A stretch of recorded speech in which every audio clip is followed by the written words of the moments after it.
नमस्कार दोस्तों। Guys, IDFC first bank इसके क्वार्टर 2 के नंबर्स आ चुके हैं। कैसे रहे नंबर्स, इस पे चर्चा करेंगे। और जो एक काफ़ी शानदार एक तेज़ी स्टॉक में ऑलरेडी देखने को मिली है, और इतना ही नहीं, जो एक बहुत ज़्यादा पॉजिटिविटी इस स्टॉक को लेकर के है, क्या इस बार के जो क्वार्टर 2 के नंबर्स आए होंगे वो उसे फुलफिल कर पाए हैं कि नहीं। सीधा लेके चलता हूँ रिजल्ट की तरफ। देखिए, सबसे पहले ये दोस्तों देखते हैं किस में नंबर दिया हुआ है। तो देखिए, नंबर जो है दोस्तों वो लैक में दिए हुए हैं, तो थोड़ा हमें ध्यान दे करके काम करना पड़ेगा। ठीक है, अब चलते हैं नंबर्स की तरफ। देखिए, सबसे पहला और सबसे बड़ा जो होता है वो है क्या, इंटरेस्ट। सबसे पहले क्या है, इंटरेस्ट अर्न कितना हुआ है। आप यहाँ पाएंगे 7,356.17 करोड़ है।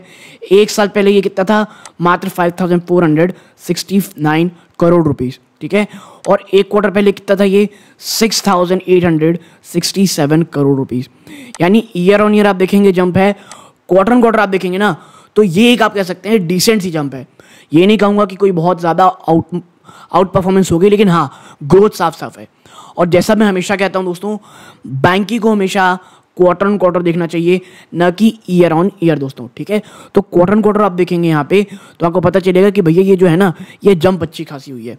और ईयर ऑन ईयर अगर आप देखने वालों में से हैं तो आपको रिजल्ट बहुत ही शानदार लगेंगे। अब बात करते हैं क्या, इंटरेस्ट और डिस्काउंट ऑन एडवांसेस बिल में ये आया है 6,324 करोड़, जो एक क्वार्टर पहले 5,844 करोड़ था। एक साल पहले दोस्तों 4,603 करोड़ रुपीज़ थी। अब बात करते हैं भाई साहब इनकम किस में, जो इन्वेस्टमेंट्स में मिल रही है, ये है 967 करोड़ रुपीज़, जो एक क्वार्टर पहले 941 करोड़ रुपीज़ थी, और एक साल पहले 801 करोड़ रुपए थी। अब क्या है, interest on balances with RBI 21 crore रुपए से थोड़ा ज़्यादा है, जो एक साल पहले 24 करोड़ थी, और एक क्वार्टर पहले ये 29 करोड़ रुपए थी। अदर्स आप देखेंगे 42.55 करोड़ है, जो एक क्वार्टर पहले 52.61 करोड़ थी, और एक साल पहले 40 करोड़ रुपए लगभग थी। आप अदर्स को जोड़ लेंगे, ठीक है, जो अदर्स यहाँ पे ये, तो सबको मिला करके जो अदर इनकम निकल के आई, जो माफ़ कीजिएगा, जो टोटल इनकम निकल के आएगी दोस्तों, क्योंकि अदर इनकम अलग है थोड़ा सा। ये कितनी है, ये है 1,429 करोड़, जो एक क्वार्टर पहले 1,413 करोड़ थी। और देखिए, क्वार्टर ऑन क्वार्टर कोई कभी भी बहुत ज़्यादा जंप आपको देखने को नहीं मिलेगा। ठीक है, हाँ, ईयर ऑन ईयर देखेंगे तो वहाँ से दोस्तों ये 40%, 35% ज़्यादा का जंप है।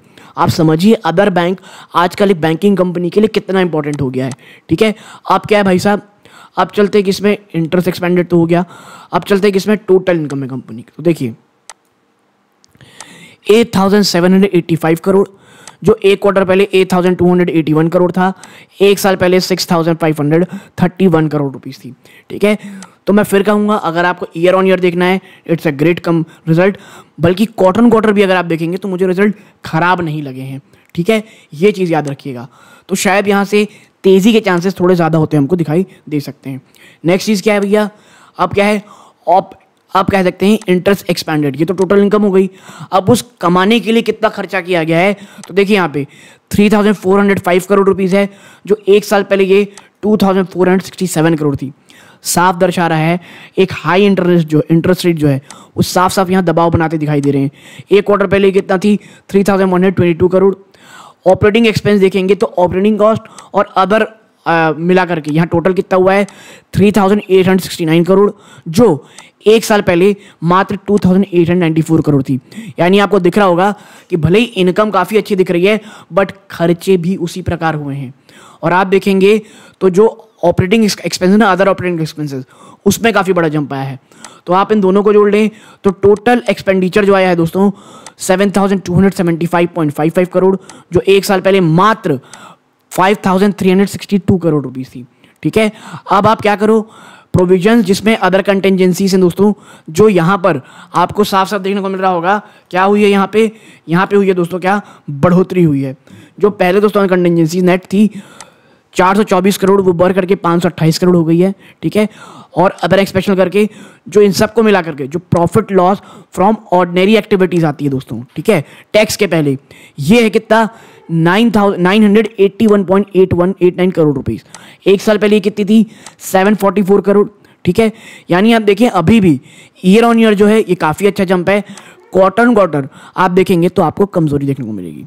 ठीक है, अब क्या है, अब बात कर लेते हैं थोड़ा सा किस चीज़ की, अब बात कर लेते हैं कि भाई total comprehensive income for the period कितनी आई है, ठीक है, यानी कि नेट प्रॉफिट और लॉस फॉर द पीरियड दोस्तों, ये है 751 करोड़, जो एक साल पहले 555 करोड़ रुपीस थी।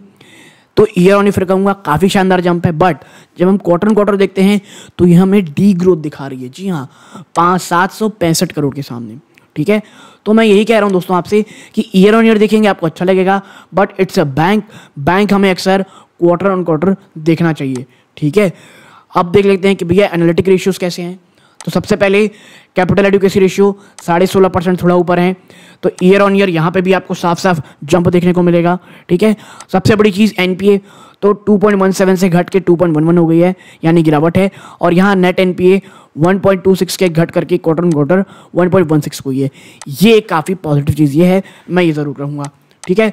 अब चलते हैं तो देखेंगे भाई सेगमेंटल वाइज कि कौन सा ऐसा बिजनेस है जो अच्छा किया है या ख़राब किया है। तो सबसे पहले आता है क्या, सबसे पहले आती है भाई साहब ट्रेजरी में आप देखेंगे तो एक साल पहले 3,139 करोड़ था, वो जंप होकर के 4,247 करोड़ रुपीस हो गया, ठीक है। अब होलसेल बैंकिंग देखें तो होलसेल बैंकिंग में दोस्तों 1,591.99 ऑलमोस्ट 1,592 करोड़ रुपीस है, वहां से जंप होकर के ये आप कह सकते हैं 2,222 करोड़ हो गई है। तो ईयर ऑन ईयर यहाँ जंप है। क्वार्टर देखेंगे तो फ्लैट से ही नंबर है दोस्तों, बल्कि ट्रेजरी में आप देखेंगे तो वहाँ पे एक ठीक सा जंप है। आप बात करें रिटेल बैंकिंग की, रिटेल बैंकिंग में बड़ा अच्छा जंप है, चाहे वो ईयर ऑन ईयर देख लें 6,316 करोड़ रुपीज़ था, वहाँ से जंप होकर के ये 9,263 करोड़ रुपए हो गया है दोस्तों, ठीक है। तो ये काफ़ी अच्छा जंप है और ये मैं कहूँगा एक काफ़ी हद तक पॉजिटिव चीज़ है दोस्तों, ठीक है। अब मैं आपको थोड़ा नीचे लेकर के चलूँ तो आप देखें यहाँ पे, तो ये ट्रेजरी ने उसी प्रकार का आप कह सकते हैं जंप है। रिटेल बैंकिंग में आप देखेंगे मात्र 285 करोड़ का बिजनेस था एक साल पहले, वो जंप होकर के 488 करोड़ हो गया है। रिटेल बैंकिंग ने काफ़ी शानदार जंप किया है और इसी प्रकार का जंप आपको देखने को मिलेगा होलसेल बैंकिंग में। लेकिन प्रॉब्लम कहाँ थी पता है आपको रिटेल बैंकिंग में, क्वार्टर अगर मैं आपको दिखाऊं तो यहाँ एक बड़ी गिरावट है, 523 करोड़ से घट के 488 करोड़ आ गया है, मतलब समझ रहे रिटेल बैंकिंग में। और ये चीज़ मुझे शायद लग रहा है बाजार को अच्छी ना लगे दोस्तों, ठीक है। तो ये चीज़ प्लीज़ अपने दिमाग में रखिएगा कि ये जो एक इशू है ये साफ साफ हमको यहाँ पर देखने को मिल रहा है। अब देखना ही होगा बाजार इसे किस तरह लेता है, बट ये आपके ऊपर है कि आप ईयर ऑन ईयर देखते हैं क्वार्टर स्टॉक थोड़ा भागा हुआ है, ठीक है। और इसीलिए कुछ भी कह पाना स्टॉक गिरेगा या भागेगा बहुत मुश्किल है। मंडे का इंतज़ार हमें ज़रूर करना पड़ेगा। तो यहाँ तक जुड़े रहे, इस बात का बहुत बहुत धन्यवाद। ये सूर्यकांत है, जय हिंद।